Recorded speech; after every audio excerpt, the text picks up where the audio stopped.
Buenas tardes, soy Laura Hernández, profesora de la Facultad de Educación de la Universidad de Castilla-La Mancha,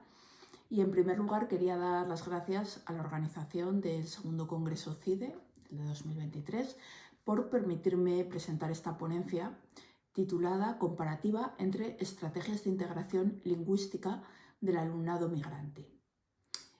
Como bien todos sabemos, uno de los grandes problemas que tiene que afrontar actualmente nuestro sistema educativo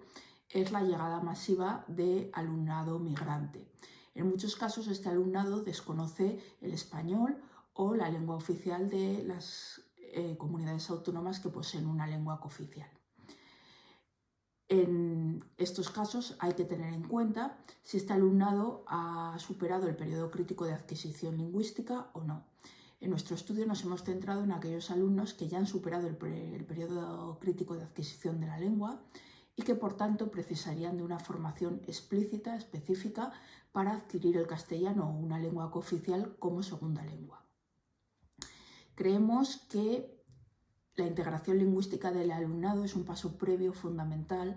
para que este alumnado pueda desenvolverse con éxito dentro del ámbito escolar y educativo, que logre su éxito académico y que también se pueda integrar en nuestra sociedad. Por ello, creemos que este tipo de programas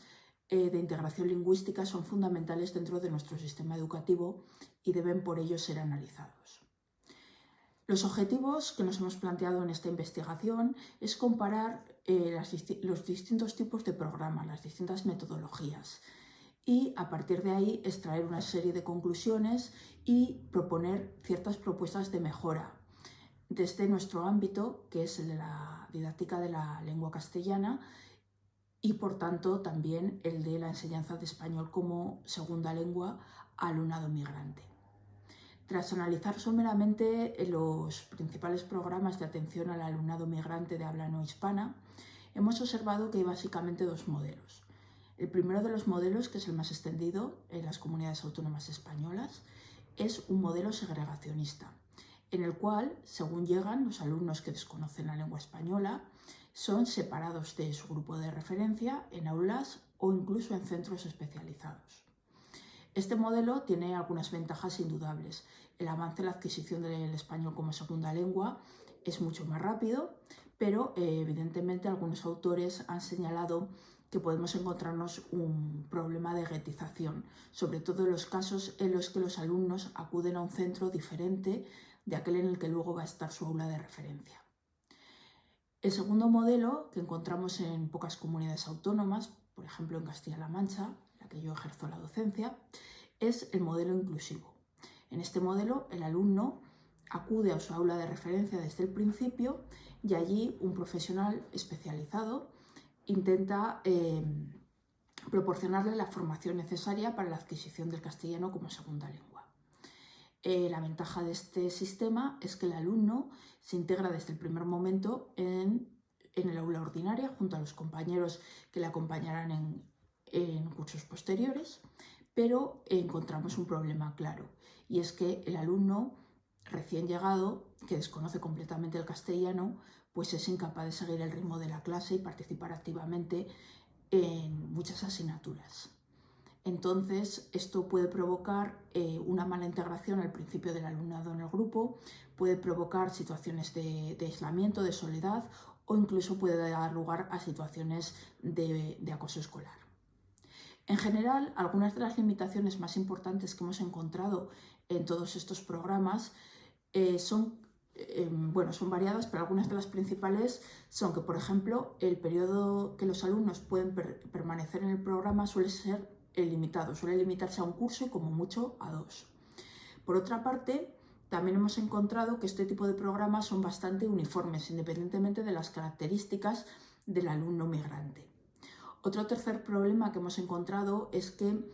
este tipo de programas no suelen ser impartidos por profesorado especialista en la enseñanza del español como segunda lengua. Por último, otro de los problemas que hemos encontrado es que tampoco aparece un material especializado, es decir, se utiliza un material genérico para la enseñanza de español como segunda lengua, pero no dirigido especialmente al alumnado dentro del ámbito educativo o alumnado migrante. Entonces, hemos propuesto como consecuencia de este análisis hemos llegado a la conclusión de que existen algunos factores, algunos elementos que creemos que podrían implementarse en estos programas y que contribuirían a una mejor adquisición del español por parte de este alumno migrante. Lo primero que creemos fundamental es desarrollar un diagnóstico individualizado del alumnado según llega a nuestro centro. Entonces, lo primero que tenemos que tener en cuenta es cuál es su lengua materna, su L1, que decimos los lingüistas. Es decir, cuanto más cercana sea esa primera lengua al español, más fácil y breve va a ser ese proceso de adquisición. Por otra parte, hay lenguas que por sus propias características, por ejemplo las lenguas eslavas, poseen una estructura morfológica más compleja que la del español, que hacen que estos niños vayan a tener muchísima mayor capacidad de aprender las estructuras del español que, por ejemplo, los niños que proceden de China y que poseen una lengua aislante y que, por tanto, no están acostumbrados a las variaciones morfológicas. Entonces, en primer lugar, tenemos que ver de qué lengua partimos y, en función de ello, diseñar nuestra metodología de enseñanza-aprendizaje del español como segunda lengua. Un segundo factor muy importante es saber si este alumnado que nos llega ha estado escolarizado en su país, si ha aprendido lenguas románicas como por ejemplo el francés, que se pueda parecer al español, lo cual va a facilitar mucho el proceso de adquisición de una segunda lengua, o no. En los casos en los que esté alfabetizado, también es importante saber si ha sido alfabetizado en alfabeto latino o, por el contrario, con alfabeto árabe, con alfabeto cirílico o con un alfabeto oriental, porque, claro, en esos casos tenemos que alfabetizar en primer lugar al alumnado para poder plantear muchas de las metodologías a las que estamos acostumbrados en la enseñanza de español como segunda lengua.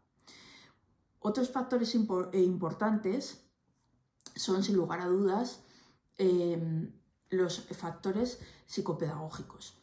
Muchos de los alumnos migrantes que llegan han experimentado un trauma importante. Pensemos en los niños ucranianos que vienen de la guerra o en aquellos que han emprendido una migración por motivos económicos y han viajado en malas condiciones o han tenido que dejar atrás a su familia y amigos y el entorno educativo en el que han estado inmersos hasta ahora.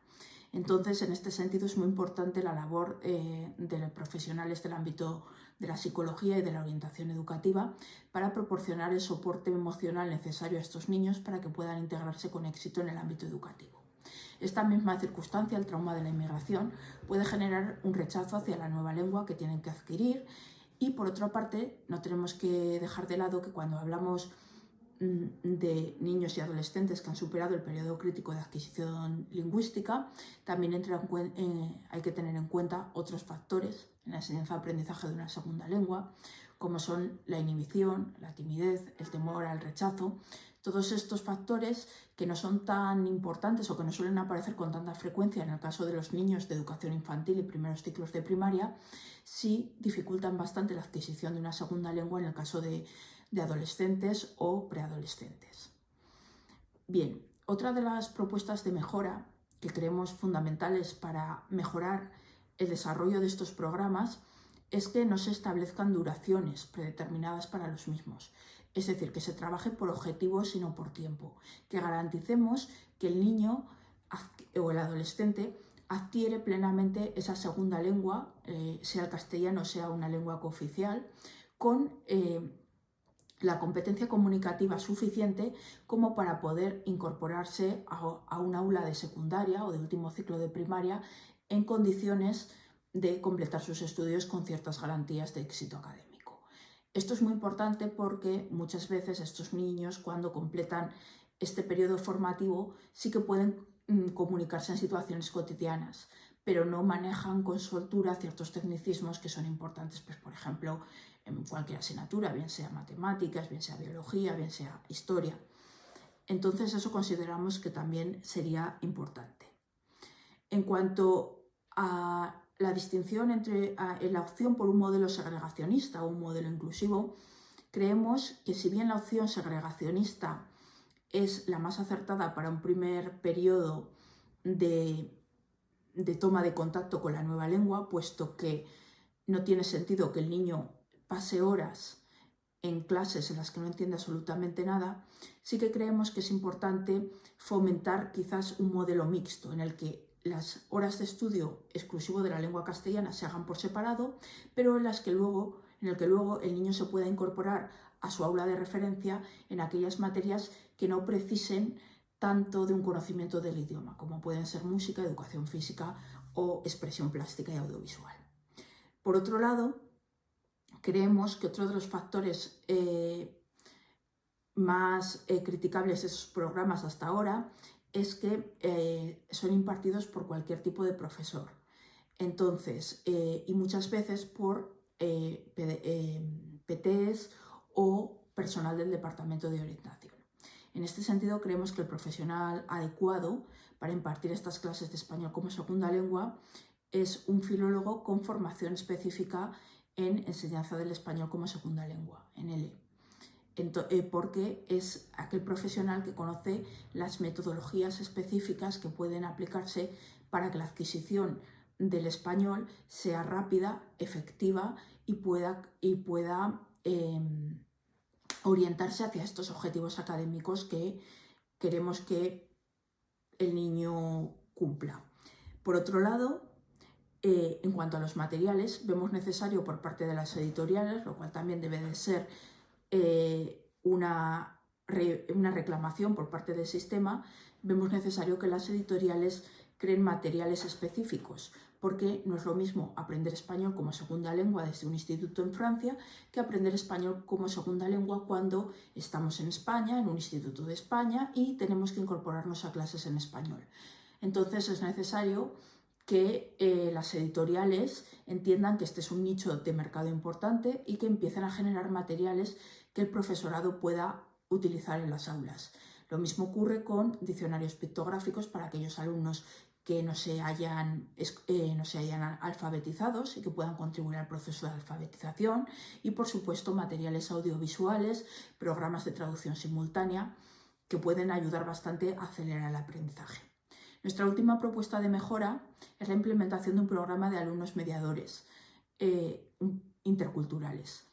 Por ejemplo, si tenemos la suerte de que en un centro existe un alumno de la misma nacionalidad que el alumno recién llegado, este alumno puede servir como puente, no solo para el aprendizaje del español, sino también para la integración del alumno